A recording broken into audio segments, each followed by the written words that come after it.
Welcome back to the final part of Super Sunday Matchday, live from Wembley. I'm delighted to say the legend that is Ian Rush has joined us now. Still Liverpool's leading goal scorer. Look, let's talk about today's game. Obviously, Liverpool against Newcastle. How does this team, do you think, compare to the great Liverpool teams that you played in, Ian? Well, first of all, it's Slott's first season in charge, so you need to give him time to adapt to that. But what he's achieved so far is incredible. You know, Jurgen Klopp come, we think, how can you replace him? Yeah. And he's come in and he's done an incredible job. If you asked me at the start of the season, if we win a trophy and finish in top four, I'd have taken it all day. Yeah. But now he's most probably overachieved, and you give him a few more years and all that, then you can compare him to the 80s team. How much will Klopp take of this? You know, in terms of, if we look at this and we say, how much credit does Jurgen Klopp deserve for this game today? Does he take any of the credit, do you think? Yeah, he has to, because I think Slott's only made one signing, but he's changed the way of playing. So I think Slot needs all the credit, in my opinion, because he's changed the way of playing, and it's the fans are bought into that now as well. So, and they're doing very successful. So, you know, I think it's a bit of both. Ian, there's been comparisons between the transition from Klopp to Slot to what it was from Shankly to Paisley, revolutionaries to men who just continue success. Yes, 100%. Bill Shankly built the foundations, and Bob Paisley took him to another level. And when you look at Klopp, he's very much like Bill Shankly. And he goes to the crowd, he's up there talking and everything. And Slot is very similar to Bob Paisley. You know, for me, Bob Paisley was my favourite ever known Liverpool manager, because he helped me, but he didn't say a lot. Once you went out at 3 o'clock at the end days, went at 3 o'clock, the talking was done before. And if you had to change it at half time, he did. And Slot is very similar. You know, like he's changed things at half time and made a big difference. So, yeah, I think you're right there. Jamie Carragher did.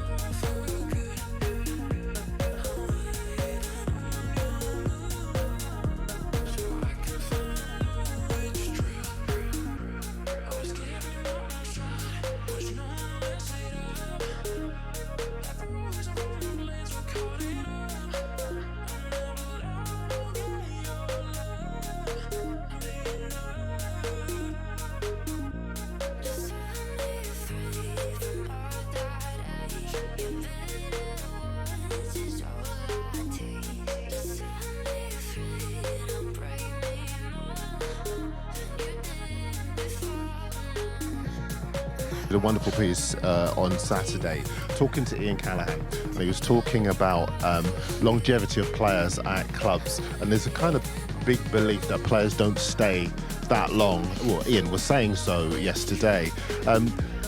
Could Mo Salah beat your record? If he stays, he's got a chance. That's what it's like. No one knows on that. For me, I know Mohammed very well. You know, we speak quite a lot, and you know, hopefully he does stay. And I believe records are there to be broken. Yes. But more importantly, the team needs to be successful. It's not individual. It's all right, but you need to be winning trophies, and that's what in the 80s and 90s I record goal scorer, but we won trophies as well. And I think the club is more important than anyone. Yeah, I mean, the thing is with Mo, you know, he does get called out at times, you know, in terms of big games. Do you think that's fair criticism? Well, I think he's a special player. He's learned to adapt. As you get older, he's not flying past people anymore, but he's got a very clever football brain. You know, his 1-2s, and he could do nothing for 20 minutes, but then he'll get a super goal or maybe incredible assist. And people talk about penalties as well. That's an art in itself. You know, I took 7 penalties for Liverpool and only scored 4. You know, so for that people forget about that, and that's why he needs to stay on the pitch for the 90 minutes. Rushy, this is a game for strikers. Isak on one side, Salah on the other. How much do you relish that, and who do you think is going to come out on top? Well, hopefully Liverpool. I'm looking at Salah will come out, but Isaac, he's a great player. You know, and I think it'll come down to who defends the best against the opposition. And I think that'll be determined. I looked at Liverpool against Paris Saint-Germain. The first 30 minutes, they were fantastic. They missed a chance. I think if they scored one of them, it would have been a different game. But I think there will be goals in it today, and hopefully Liverpool get the first. Ian, you've been speaking about trophies and success as a club.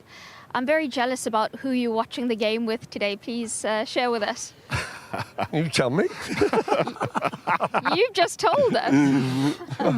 He's got a very... No, well, there's only one king, isn't it? You know, and yeah, I was with him last night as well. That's why my voice is a bit hot. So he's having a lie in bed now, so I'll be seeing him later on, yeah. This side here, I was listening to Robbie Fowler speaking earlier in the season about maybe it could be the last time they play together because there could be departures. Nunes, for example, been a terrific season of servant for this club, been here 3 years. Maybe he could score a few more goals. He has scored crucial goals, to be fair to him. Did last week against Southampton. But do you think Slot will now start to do what you were saying Paisley did? Evolve the side, bring new players in, make them sharper in areas like that? Yeah, I think imagine come next year there'll be new signings. Like he's only made one signing at the moment, so I'm expecting most probably a few signings in the summer.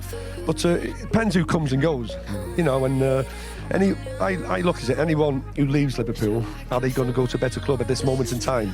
That's the way I look at it. And you know, Liverpool, they've done fantastic this season. Hopefully, you know, still another trophy to go as well. But you know, whoever leaves Liverpool, I think very difficult to go to a better club. What do you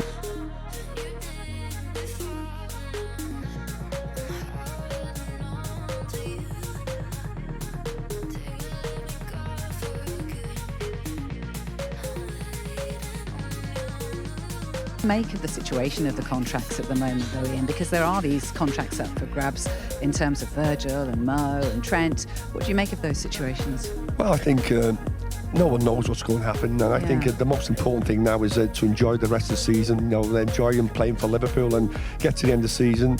You know, if you win the Carabao Cup and you win the Premier League, you know, why would you want to leave? That's the way I look at it. They want to go with great memories. You've got great memories of this place, haven't you? Remind us what it was like to play it's here. incredible. Even when I just walk on this pitch now, it's incredible. And the most important thing is when you see the supporters, when you come out before the game and you see the supporters, you want to do it for them. And when you score a goal here, you know, when you see them... 1982, Ian, we're watching it right now. Was that the Tottenham one, was it? Oh, yeah. No? Well, my second ever game was in League Cup final replay. That's my second ever game where, you know, and I had a good game then. So then that was when I scored my first goal at Wembley, Tottenham game. Wow.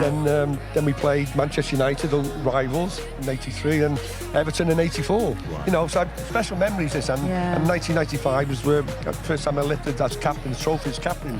So this is special memories for me. We were saying earlier on the show, Newcastle are a very emotional club, but Liverpool embody emotion, don't they? They're all about the family, the spirit of the club, and that is something that's really going to give them momentum going into this after PSG. Yes, I think so. We're a big family club, but I think if Newcastle had been successful as Liverpool, they'd be exactly the same. Yes. I think we got two sets of supporters here, which is incredible. You know, I think the only difference is that Liverpool have won trophies and Newcastle haven't. Could this be the start of something if Newcastle were? Yes, every chance of doing that. And a bit more experience. They played in the final a couple of years ago. You know, so they're a bit more experienced now. So it's going to be a big game. And if Newcastle did win today, I think it could take them to another level. Not quite as Liverpool, but I'm hoping it's Liverpool's day. How much pressure gets on these players, though? You know, they're talking about 70 years. You've got all the Newcastle. In fact, I was in Covent Garden yesterday. All the Geordies were there already, out in force.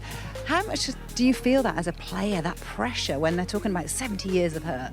Yeah, it's difficult, really. But for me as a player, I never thought of that. You know, I think you get out on the pitch and you do what you got to do. You know, if you start thinking about the pressure there, you won't score goals and you won't play well. Because you're thinking too much about the game. I think at the moment it's what you're doing on the pitch. Concentrate with the 10 players you're playing with and against the opposition. And the opposition beats you in the first ball. Your job is, I'm going to get the better of him next time. And that's how it works out. And given the fact that they did go out during the week of the Champions League, what will this game do for them? They need to get themselves back on track, Liverpool. That's why it's a big game for Liverpool. Yeah. They need to get themselves back on track. And, you know, they've been a little bit tired as well. People, you know, looking at Liverpool a bit tired. And I'm saying, I think the first goal's the all-important goal here because Liverpool, if they got the first goal against Paris Saint-Germain when they had chances, I think the game would have changed. But I think it's important to get the first goal.